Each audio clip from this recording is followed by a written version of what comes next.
আজ মাধ্যমিক পরীক্ষার তৃতীয় দিন, বিষয় ইতিহাস। পরীক্ষা হলে অসুস্থ হয়ে পড়ল বীরভূম হাই স্কুলের মাধ্যমিকের পরীক্ষার্থী পায়েল চৌধুরী। পরীক্ষা শুরুর কিছু মুহূর্ত আগেই সে অসুস্থ হয়ে পড়ে।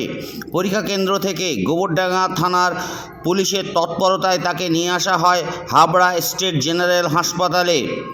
তারপর চিকিৎসার পরপরই সেখানে সে পরীক্ষা দিল, এমনটাই তথ্য উঠে এলো আজ আমাদের ক্যামেরায়। ঠিক এই বিষয় নিয়ে কর্তৃপক্ষ সংবাদ মাধ্যমের মুখোমুখি কি জানাচ্ছেন শুনে নেওয়া যাক।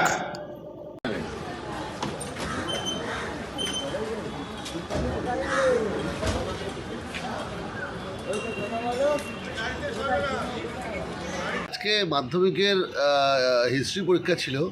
তো পায়েল চৌধুরী নামে একটি মেয়ে টেনশন থেকে হোক বা যেভাবে হোক একটু গ্যাস ফার্ম করে গেছিলো।